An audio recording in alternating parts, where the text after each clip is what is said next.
আমরা চাই যে একটু একটু করে শুনাইতে ওনারা কী হোক আস্তে আস্তে ইসলামের জন্য যোগ্যতা সম্পন্ন একজন দায়ী হিসাবে কর্মী হিসাবে তারা কী হোক তৈরি হোক। আসলে আমাদের আব্দুল রহমান ভাই যেটা বলছে, শিক্ষার কোনো বয়সও নাই আর শিক্ষার কোনো কি নাই, শেষও নাই। কোরআনের ব্যাখ্যা বিশ্লেষণ করিও কি শেষ করতে পারবে না মানুষে। পৃথিবীতে এমন কোনো মানুষ নাই যে সে কোরআনের ব্যাখ্যা বিশ্লেষণ করে কি করতে পারবো, শেষ করতে পারবো। আল্লাহ সুবহানাহু ওয়া তাআলা যেমন কোরআনে বলেছেন, ওয়ালাউ আন্না মাহফিল আরদি মিন শাজারাতিন আকলাম ওয়াল বাহরু ইয়ামুদ্দুহু মিন বা'দিহি সাবআতু আবহুরিম মা নাফিদাত কালিমাতুল্লাহ ওয়াল্লাহু আজিজুন হাকিম। যে পৃথিবীর সমস্ত গাছগুলা যদি তোমরা কেটে কেটে কলম বানাও আর সমস্ত সমুদ্রের পানিগুলা যদি কালিতে পরিণত করো, আবার বলছে সাবআতু আবহুরিম, আরও একটি এরকম 7টা সমুদ্র আনো। মানে পৃথিবীতে যত সমুদ্র আছে আরও যদি এরকম 7টা আনো, এটারে কালি বানো, তাহলে আল্লাহর কোরআনের কথা, আল্লাহর কালামের কথা লিখি তোমরা কি করতে পারবে না, শেষ করতে পারবে।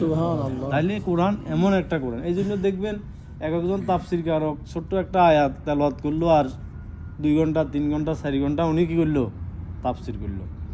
তো কোরআন শিক্ষার গুরুত্ব আমরা যদি দেখি, তলাবুল ইলমি ফারিদাতুন আলা কুল্লি মুসলিমু ওয়া মুসলিম, প্রত্যেক মুসলমান নরনারীর উপর কোরআন শিক্ষা করা কি ফরজ।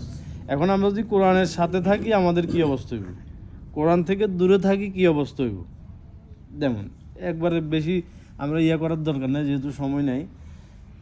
আমরা যদি কোরআনের সাথে থাকি, কোরআন পড়ি, কোরআন শিখি, কোরআনকে আমরা সমাজে, রাষ্ট্রে, সব জায়গায় যদি কোরআনের জন্য আমরা কাজ করি, কোরআনের সমাজের জন্য যদি আমরা চেষ্টা করি, তাহলে আমরা হমু কি আসহাবুল কোরআন, আসহাবুল কোরআন। আল্লাহ হাসরের মার ডাক দি বলবে, ইউকালু লিসাহিবিল কোরআন, হে কোরআনের অনুসারীরা, কোথায় তোমরা, ইকরা, কোরআন পড়ো, ওয়ারতাকি, তোমাদের মর্যাদা কি বৃদ্ধি করতে থাকো, ওয়ারাত্তিল কামা কুনতা তুরাত্তিলু ফিদ দুনিয়া ফাইন্না মানজিলাতাকা ইনদা আখিরি আয়াতিন তাকরাহু বিহা। তুমি এভাবে পড়তে পড়তে পড়তে পড়তে যেখানে তোমার কোরআন থামে যাবে সেই পর্যন্ত তোমার মর্যাদা হবে। এখন আমরা কয়টা আয়াত পড়ি, এটা হাদিসে করছি, কিন্তু কয়টা আয়াত শিখছি, কয়টা আয়াত পারি। আবার যেটা আমাদের শিফুন ভাইও সবুজ ভাইও বলছে যে আল্লাহ রাসূল বলছে, ইকরাউল কোরআন ফাইন্নাহু ইয়াতি ইয়াউমাল কিয়ামাতি শাফিয়ান লি আসহাবি। যেখানে কোরআনের জায়গায় জায়গায় বলছে আখিরাতে কোনো মানুষের জন্য যেদিন কিছু করতে পারবে না, কোনো সাহস নেই তো কথা বলার, কারণ আমি আমার পরিস্থিতি কী হবো আমি নিজেও কি জানি না। আজকের আমাদের বিভিন্ন জায়গায় দেখা যায় যে বিভিন্ন ফিস সাহেব আর ইয়ারা যেসব সবক দেয় যে আমার মুরিদ হও, আমি তোমার জন্য কি করুম, আখিরাতে সুপারিশ করুম। তাহলে কোরআনের আয়াতগুলার কি হবে, ইয়াউমা লা তামলিকু নাফসুন লিনাফসিন শাইআ ওয়াল আমরু ইয়াউমাইযিন লিল্লাহ।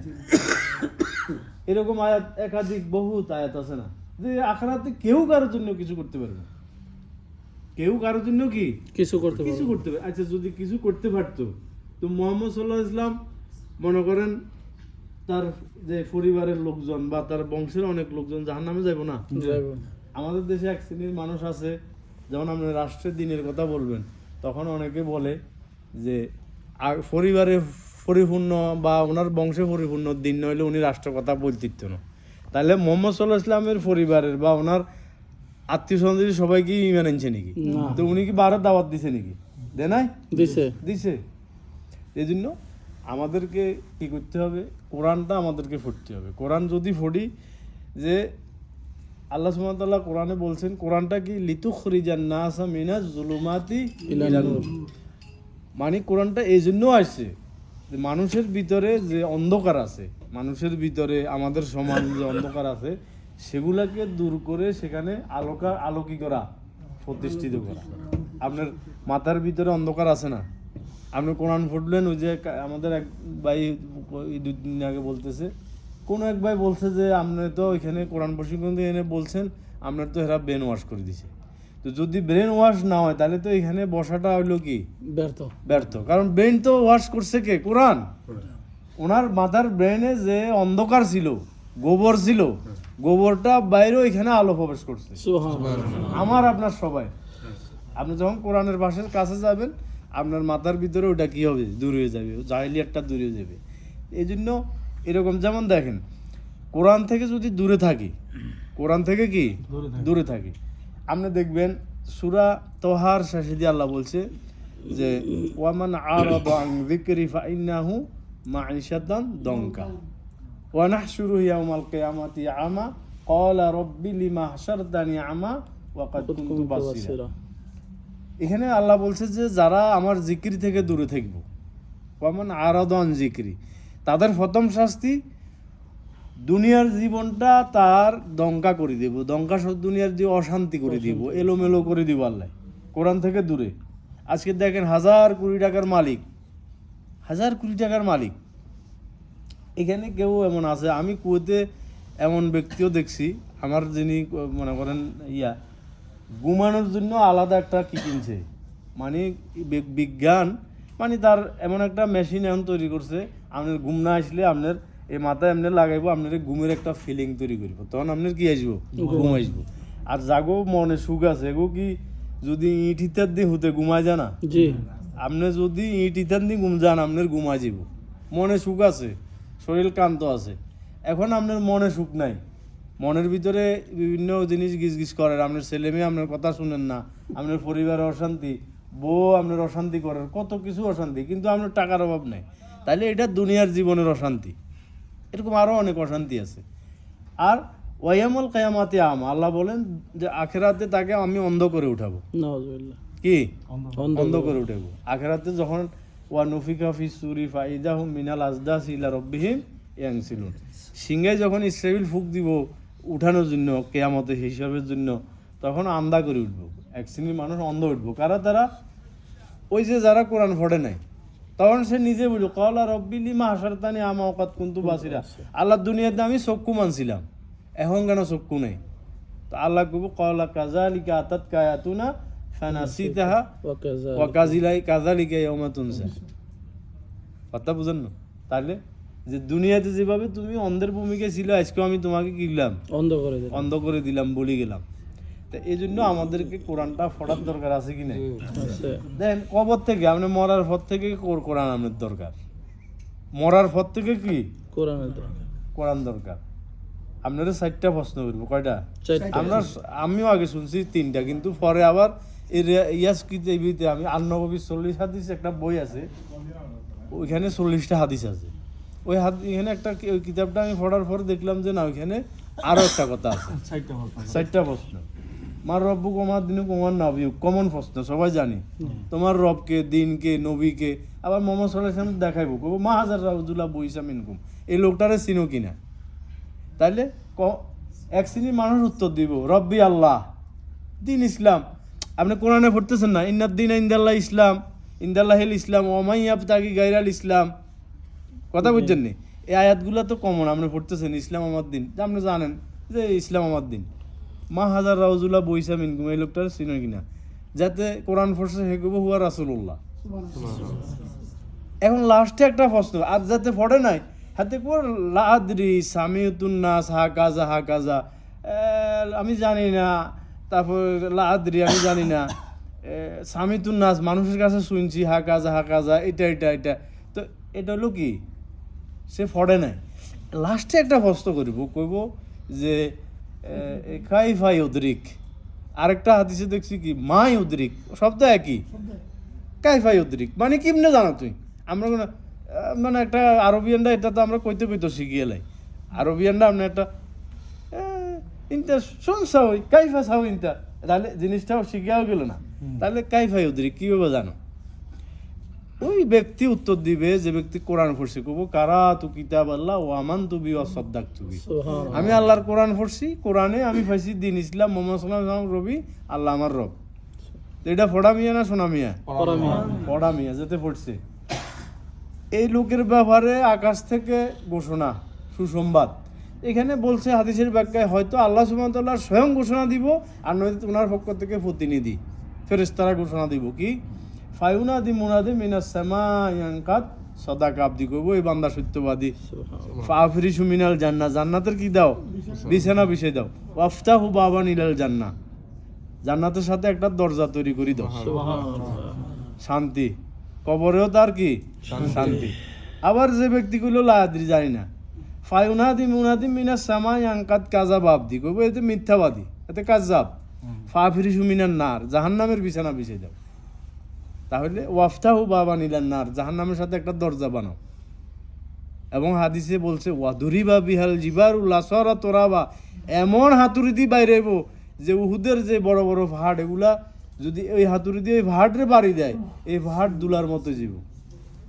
তাহলে কিরকম কঠিন। কবর থেকে দরকার নেই কোরআন, এখন কিন্তু দুনিয়াতে দরকার নাই। আবার এক শ্রেণী কোরআনের দ্বারে কাছে নাই, কোরআনের বিরোধিতা করে মরা রক্ত আইলে মনে করেন মরি গেছে, এবার হের আওলাদেরা ইয়ার লাশ রাখি কয় হুজুর কুগা আনি। আমাদের দেশে খয়রাতি হুজুর আছে না, হুজুর কয়টা আনি, কয় এর বসে তুই কোরআন পড়ো।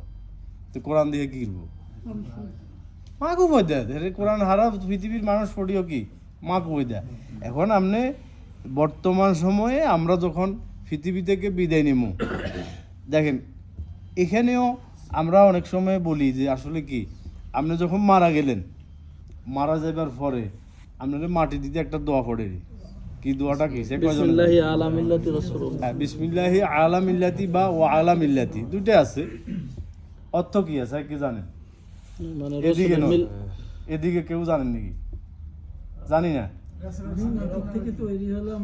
রাসূলের সুন্নতের বা রাসূলের দলের অন্তর্ভুক্ত করি কি রাখলাম, রাসূলের দলের অন্তর্ভুক্ত করি কি রাখলাম। কার রাখলেন? মাইয়াতের। মাইয়াতেটা কে? মাইয়াতের জীবন দশা কিসে এই অনুসরণ করছিল। এখন এই মাইয়াতটা তো এই যে মরার 2 দিন আগে সে রাসূলের বিরোধিতা করছে, রাসূলের আদর্শের বিরোধিতা করছে, রাসূলের আদর্শের কথা যারা বলছে তাদের বিরোধিতা করছে। আমি কথাটা বুঝাইতে পারছি না। যে লোকটা গত সপ্তাহে যারা নারায় তাকবীর স্লোগান দিছে, কইছে জঙ্গলি, এদেরকে মার। নারায় তাকবীর স্লোগান কার? আল্লাহর রাসূলের স্লোগান। তাহলে যে লোকটা জীবিত থাকতে চায় না যে পৃথিবীতে আল্লাহ রাসূলের আদর্শ এই জমিনে প্রতিষ্ঠিত হোক, নিজে তো চাই নাই, বরং যারা চাইছে তাদেরকে মারধর করছে, তাদেরকে ইয়া করছে। ওই লোকটা আজকে মরে গেছে। আমি আমনে অলিমুল্লাহ সলিমুল্লাহ কলিমুল্লাহ আর কিছু টুফিয়ালা মনে করেন ফাঞ্জাবিওয়ালা অত্তরই কইলো এরে রাসূলের দলের অন্তর্ভুক্ত করে দিলাম, এর এ হসা লাশ হিসেবে রাসূলি কি করব? কি করব? আপনার কাছে আমার প্রশ্ন, এগুলো কি আমাদের মাথায় ধরে? আমাদের মাথায় ধরে না। এই জন্য ভাই আমাদেরকে যদি কোরআন হাদিস একটু আমরা অর্থ সহ পড়ি, একটু ব্যাখ্যা বিশ্লেষণ দেখি, তাহলে আমাদের ব্রেন কি হয়ে যাব? পরিষ্কার হয়ে যাব। এই জন্য আসেন আমরা যারা এখনো কোরআন শিখতেছি, আমরা যাতে যেখানেই শিখি আমরা কোরআনটা শিখার চেষ্টা করি এবং আস্তে আস্তে আস্তে আস্তে বুঝে বুঝে এক একটা সূরার যদি আমরা ব্যাখ্যা বিশ্লেষণ দেখি, তাহলে আমাদের ভিতরে কী হবে? ফরিয়াদ। বাংলাদেশে মহিলাদেরকে বোরকা পরানোর জন্য মনে করেন সরকারের কি ঠেকা পড়ছে নি যে কানুন করে তুই তোর বোরের ইয়া করতে হবে? আপনার উচিত হবে আপনার ওয়াইফের কি করা? পর্দা করানো। আপনি ওটা কখন করাইবেন? আপনি যখন পর্দার আয়াতটা ফুটবেন, ব্যাখ্যা বিশ্লেষণ ফুটবেন যে একটা মহিলার জন্য কয়জন জাহান্নামে যাইব জানেন নি? 4 জন। আদ-দায়ুস লা ইয়াদখুলুল জান্নাহ, কইছে দায়ুস জান্নাতে প্রবেশ করবে না। দায়ুস কে কইতে পারেননি? 4 জন। 6 ব্যক্তি দায়ুস, যে ব্যক্তি তার স্ত্রীরে কি করে না? পর্দা করে না। তার মনে করেন আমার স্ত্রী যদি পর্দা না করে, তার কারণে আমি জাহান্নামে যাইতে হইব, আমার ছেলে যাইতে হইব, তার বাপ যাইতে হইব, আর কে জানি তার ভাই যাইতে হইব। কয়জন হয়েছে? 4 জন। তাহলে যে মহিলা পর্দা করলো না, তার কারণে 4 জনের জাহান্নাম যাইব, ওই মহিলার কি অবস্থা? এদিকে জান্নাত যাইব নি? না। হ্যাঁ, তাহলে এগুলা বুঝতে হবে। এখন আমাদেরকে এখন জুজুর ভয় দেখায় অনেকে। জুজুর ভয় দেখায় কি, ওই দেখবেন মহিলাগুলোর ভিতরে বয় ঢুকার তো তখন তো বোরকা ছাড়া বাড়ি দিত না। তার মানে কি হেরা সাজ দেশটা কি উলঙ্গ ফোনায় ভরে যাক। এগুলো কি ধরে মাথায় ধরে নাকি? এগুলো আমাদেরকে মাথায় ঢুকাইতে হইব। কথা বুঝেন না? এই জন্য আমাদেরকে আস্তে আস্তে কোরআন পড়তে হইব, যাতে আমরা কোরআন অনুযায়ী আমাদের এই পরিবারটা সমাজটা আমরা গঠন করতে পারি। তাহলে দেখবেন আপনারও শান্তি, আমারও শান্তি। আপনারও শান্তি কি, আমারও শান্তি। এই যে বাংলাদেশে মনে করেন আমরা আছি কুয়েতে আছি না? দেখেন বাংলাদেশে যখন সাদাবাজি বেশি হয় এটার ভুক্তভোগী আমরা হইতেছি কেন করতে পারিনি জান আপনার বাড়ি কোথায় নোয়াখালী চট্টগ্রাম তো একটা ট্রাক মাল বোঝাই করে রওনা দিছে নোয়াখালী যাব 5টা জায়গায় কি দিছে সাদা দিছে ব্যবসায়ী কি সাদা এগুলো হাতের বাপের তুন দিবনি না এগুলো হাতে মালের উপরে হালায় আপনার তুন আমার তুন ক্যালকুলেটার মারি নিব তাহলে আমি কি দানা হইলাম নাকি জি আর যদি এটা না হইতো এই ছাদাবাজিটার দুর্নীতিটা না হইতো তাই বলে আমাদের এখন করণীয় কি আমরা যাতে আমাদের দেশের যারা দর্তাকর্তা হবে আমি অমুক দল তমুক দল না দেশের যারা দর্তাকর্তা হবে তারা যাতে আমি সৎ লোককে কি করতে পারি ওই জায়গায় আমরা যাতে বসাইতে পারি তাহলে ইনশাল্লাহ বাংলাদেশে এটার বেনিফিট আপনি সবাই কি ভোগ করব আমরা যারা বিদেশে আছি আমরা তো না চাকরি করেই খাইতে হইব আজকে যদি মনে করেন আমি বিএমপি করি এক্সাম্পল আমার দল ক্ষমতা আইলে তো আমি চাকরি করেও খাইতে হইব একজনে জামাত করে একজনে অমুক দল করে তমুক দল চাকরি করেই তো খাইতে হইব কিন্তু এটার বেনিফিটটা আমরা সবাই পাবো যদি ভালো মানুষ ইয়াতে আছে সম্মানিত ভাইরা ওয়ালাইকুম সালাম জি আমাদের প্রোগ্রাম শেষের দিকে আমরা আল্লাহ সুবহানাহু ওয়া তাআলা যেন আমাদের আজকে যে বিষয়গুলো আলোচনা হইলো যেন আমাদেরকে বোঝার যেন তৌফিক দেন আমিন আমাদের কোরআন নিব না হে বাইরে কই